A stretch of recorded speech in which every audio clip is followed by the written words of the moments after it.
very hello to all my dear students. I'm your biology teacher Suman Chaudhary, and today we are going to discuss one more topic of this chapter, which is female reproductive system.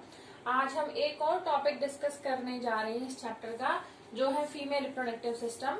Last video में हमने male reproductive system और spermatogenesis के बारे में discuss किया था, और आज हम female reproductive system plus oogenesis के बारे में डिस्कस करेंगे। तो जो हमारा फीमेल रिप्रोडक्टिव सिस्टम है, इसके अंदर फॉलोइंग पार्ट्स हैं। फर्स्ट है ovaries which are paired structure, fallopian tube which are also known as oviduct, uterus, vagina, vulva, supporting glands which are known as mammary glands. So let's discuss about ovaries. Ovaries are the primary sex organs. अब हम इनको primary sex organs क्यों कह रहे हैं? क्योंकि ovaries के अंदर गैमीट की फॉर्मेशन होती है, because this is female reproductive system. So here we are talking about the egg और ओवा। इनकी फॉर्मेशन भी ओवरी के अंदर होती है, प्लस ये सेक्स हार्मोन्स भी सिक्रीट करती हैं, जिनका नाम है प्रोजेस्टेरॉन और oestrogen, which are female sex hormones. That's why we are saying they are the primary sex organs. अगर हम इनकी सिचुएशन की बात करें कि ये कहाँ बॉडी में सिचुएटेड होती हैं, they are present upper pelvic part. Upper pelvic part में इनकी सिचुएशन है, और इनके अंदर गैमीट की फॉर्मेशन होती है, जैसा मैंने अभी बताया नहीं, ओवा और एग की फॉर्मेशन होती है। और जो एग की फॉर्मेशन होती है, उसके बाद वो एग ट्रांसफर हो जाते हैं हमारे फेलोपियन ट्यूब या ओविडक्ट में। जैसे फेलोपियन ट्यूब, अभी मैंने आपको बताया कि फेलोपियन ट्यूब को हम ओविडक्ट भी कहते हैं, और फेलोपियन ट्यूब की जो फॉर्मेशन है वो 3 पार्ट से मिलकर हुई है। किसी बुक में 4 पार्ट के बारे में भी मेंशन है, और वो 4 पार्ट कौन कौन से हैं, let's discuss about them. First part है infundibulum. Infundibulum is this part. And जो 4th पार्ट की मैं बात कर रही हूँ वो है fimbriae. Fimbriae are the just like that finger like projections, इस तरह से होते हैं वो। And they are catch the egg from the ovary, यानी कि यहाँ पर ओवरी में एग की फॉर्मेशन होती है, and the egg is receive by the fimbriae. Fimbriae is the portion from which the egg will enter into the fallopian tube. So fimbriae कोई 4th part नहीं है फेलोपियन ट्यूब का, ये infundibulum का ही एक पार्ट है। Then next part is ampulla.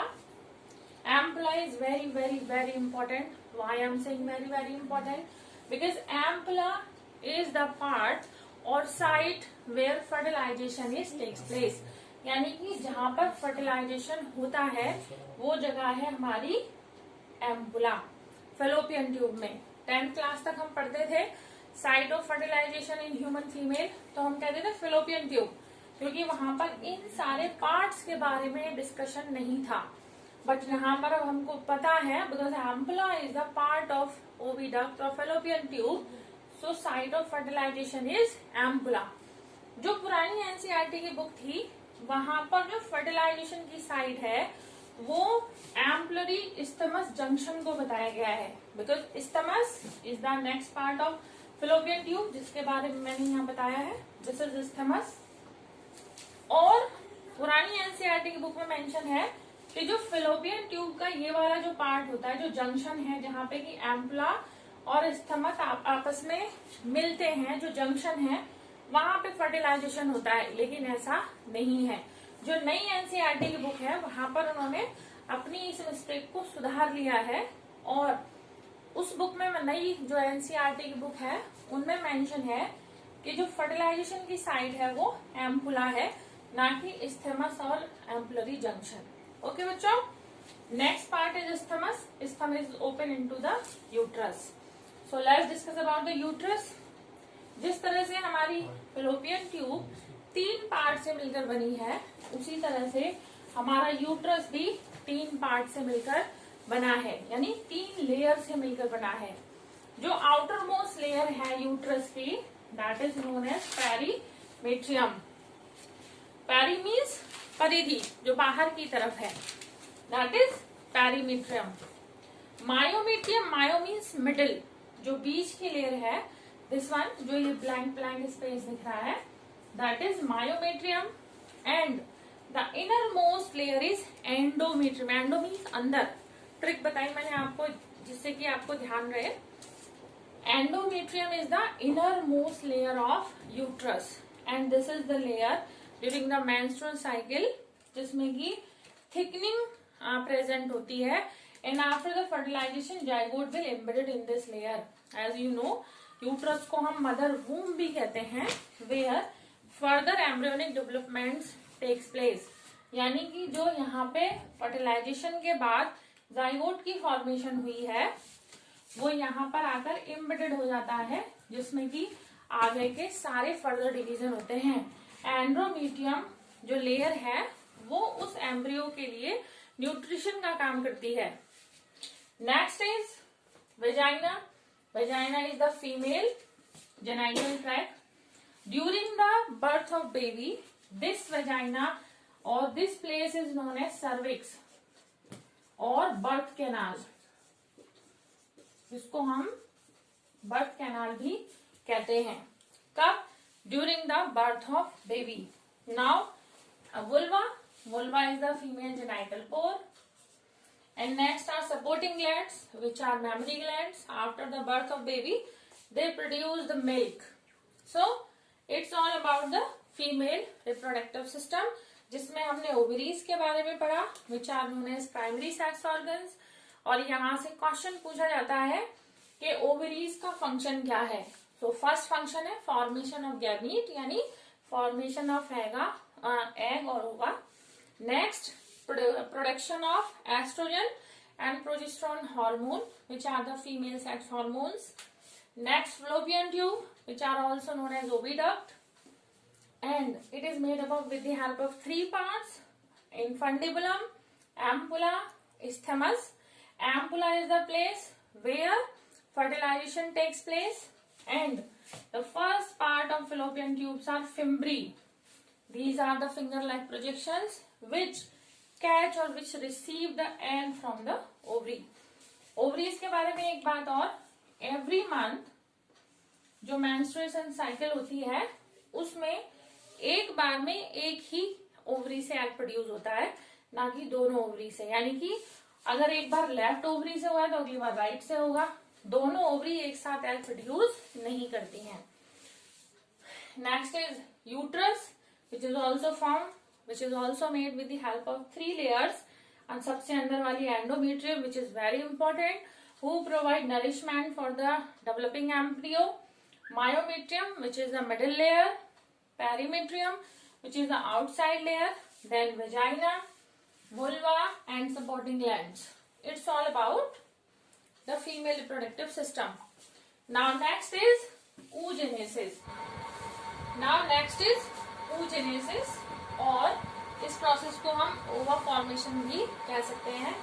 इसमें सबसे पहले, जैसे कि मैंने आपको स्पर्मेटोजेनेसिस में पढ़ाया था, spermatogonia was the mother cell as like this. यहाँ पर जो हमारी मदर सेल है वो है उगोनिया।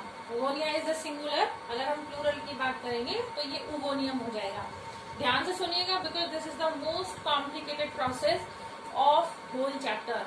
इससे ज्यादा टिपिकल इस चैप्टर में और कोई प्रोसेस नहीं है। बिकॉज स्पर्मेटोजेनेसिस अगर आपको समझ में आ गया है, थोड़ा थोड़ा वहां से आइडिया हो जाएगा, बट स्पर्मेटोजेनेसिस एक कंटिन्यूअस प्रोसेस है। कंटिन्यूअस का मतलब वो कहीं पर भी स्टॉप नहीं हो रही थी, रुक नहीं रही थी, वो कंटिन्यू चलती चली जा रही थी। बट ऊगोनिया जो है, oogenesis और द फॉर्मेशन ऑफ ओवा, it is the arrested process, means stop होती है कई कई जगह पर।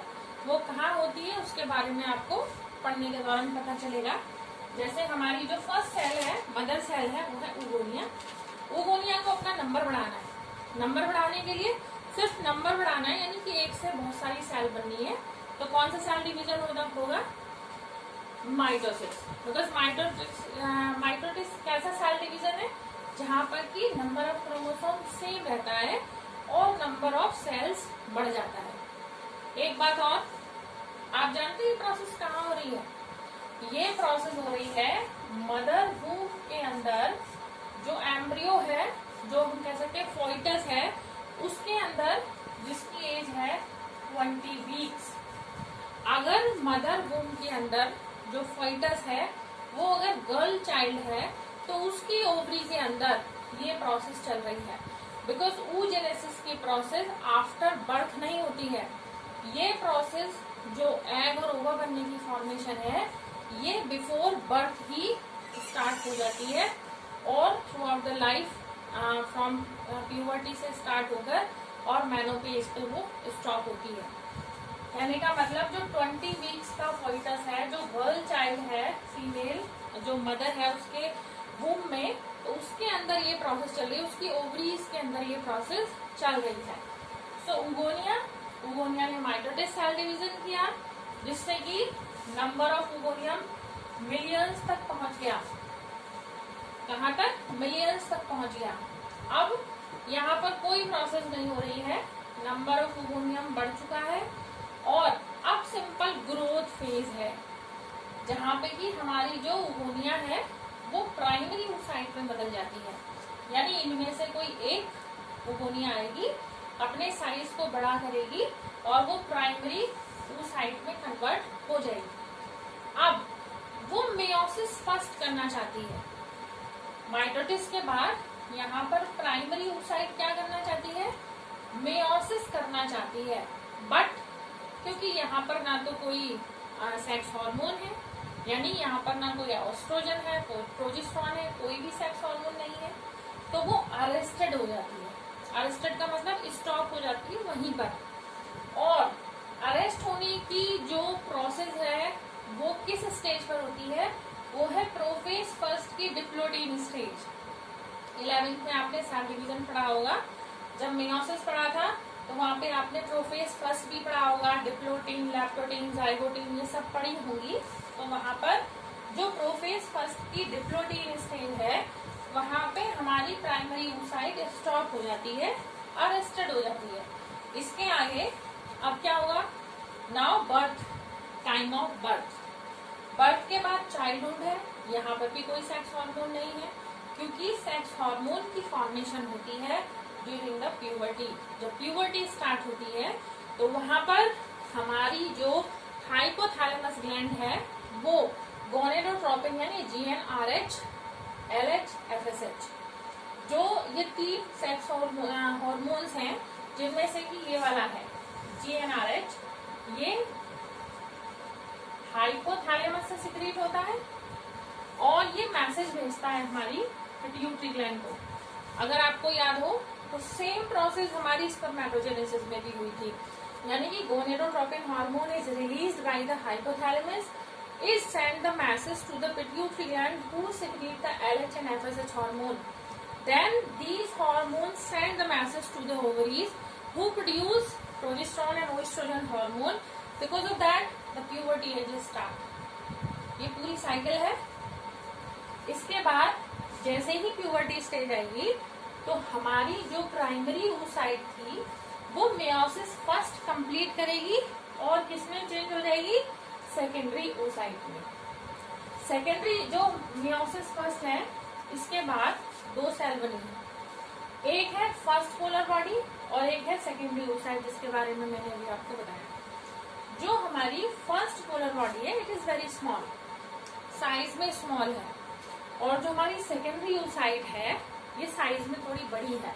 क्यों बड़ी है? क्योंकि इसके अंदर मोर साइटोप्लाज्मिक कंटेंट है who is useful for the further embryonic development. अब वो एम्ब्रियोनिक डेवलपमेंट कहाँ होंगे? अब देखिए समझ में आएगी सारी बात। अब ये जो हमारी सेकेंडरी oocyte है वो मेयोसिस सेकेंड करना चाहती है। क्या करना चाहती है? Meiosis second. लेकिन अब वो अरेस्टेड हो जाती है मेटाफेज सेकेंड पे। क्यों अरेस्टेड हो जाती है? बिकॉज यहाँ पर अब 2 कंडीशन आई। उससे पहले आपका ओव्यूलेशन होगा, रप्चरिंग ऑफ ग्रेफियन फॉलिकल, और जिससे कि एग या ओवा बाहर आता है। वो मेंस्ट्रुअल साइकिल अभी मैं आपको पढ़ाऊंगी नेक्स्ट टॉपिक में, तब ये सब चीजें क्लियर हो जाएंगी वहां पे। यानी secondary oocyte want to do meiosis second, but it going to be arrested at the metaphase second. अब अब यहाँ पर दो कंडीशन होती है। दो कंडीशन क्यों, ये स्टॉप क्यों हुई है वो बात अभी समझ में आएगी। इफ स्पर्म्स आर प्रेजेंट, अगर स्पर्म प्रेजेंट है तो ये प्रोसेस आगे चलेगी। अगर स्पर्म एब्सेंट है it mean there is no fertilization. अभी मैंने आपको फीमेल रिप्रोडक्टिव सिस्टम पढ़ाया था थोड़ी देर पहले, उसमें मैंने आपको एंडोमेट्रियम पढ़ाई थी। एंडोमेट्रियम का मतलब एंडोमेट्रियम वो लेयर थी who prepare itself for the nourishment of the after fertilization. जो आपका जाइगोट बनेगा उसमें जो डेवलपमेंट होने के बाद एम्ब्रियो की फॉर्मेशन होती है, उसके डेवलपमेंट के लिए वो अपने आप को प्रिपेयर करती है। But if the sperms are not absent that will going to be rupture and come out in the form of bleeding. So if the sperms are present it mean यहाँ पे fertilization होगा और meiosis second भी complete होगा। अब meiosis second complete होने के बाद जो हमारी structure बनेंगे वो ooted ovum और second polar body। समझ में आई बात बच्चों? यानी कि if the sperms are present then fertilization will take place, you know it very well. The fusion of male and female gametes, sperm, ova is secondary oocyte है यहाँ पे जिसके अंदर की हमारा ओवा प्रेजेंट है। जब वो रप्चर होगा तो वहां से ओवा बाहर आएगा। अब फर्टिलाइजेशन होने के बाद मेयोसिस सेकंड कंप्लीट होता है और फॉर्मेशन होती है ooted ovum और सेकंड पोलर बॉडी की। नाउ सिंगैमी होता है और जाइगोट की फॉर्मेशन होती है। सिंगैमी के बाद जाइगोट की फॉर्मेशन होती है and it's all about the oogenesis। एक बार हम इसका क्विक रिवीजन देखते हैं। ये प्रोसेस कहाँ हो रही है? ये प्रोसेस हो रही है जो 20 वीक्स का फोइटस, जो गर्ल फोइटस है इनसाइड द मदर वूम, उसकी ओवरीज में ये प्रोसेस चल रही है। It is a arrested process. Arrested का मतलब it is not a continuous process. Continuous नहीं है, ये दो जगह पे स्टॉप होती है, अरेस्टेड होती है। एक अरेस्ट होती है जो प्राइमरी oocyte है, वहां पर प्रोफेज फर्स्ट में डिप्लोटीन के स्टेज पर आके अरेस्ट हो जाती है। क्यों? क्योंकि वहां पर कोई भी सेक्स हार्मोन नहीं है। ड्यूरिंग द बर्थ और चाइल्डहुड ये हमारा जो प्राइमरी oocyte है ये एज इट इज रहता है। But when the puberty is start it means gonadotropin hormone, LH hormone and FSH, follicle stimulating hormone, luteinizing hormone and gonadotropin hormone were secreted by the hypothalamus and the pituitary gland. They are stimulating the ovaries for the formation of estrogen and progesterone hormone which are responsible for the formation of gamete. Now अब ये जो हमारा primary oocyte था ये meiosis first यहाँ पे complete करता है and then it will converted into first polar body and secondary oocyte। अब यहाँ पर आप देख रहे हैं पोलर बॉडी स्मॉल है बिकॉज इसके अंदर जो साइटोप्लाज्मिक कंटेंट है वो कम है, और जो हमारा सेकेंडरी oocyte है इसका साइज बड़ा है because cytoplasmic content is more for the further embryonic development. Now this secondary oocyte want to go meiosis second, but it again arrested at the metaphase second. अब इसके बाद if fertilization will be happen with means sperms are present, then ooted की formation होगी और secondary polar body की formation होगी। Syngamy के बाद जाइगोट की formation हो जाएगी। So it's all about female reproductive system and oogenesis. I hope you all will understand about this. I try my level best. So thank you very much.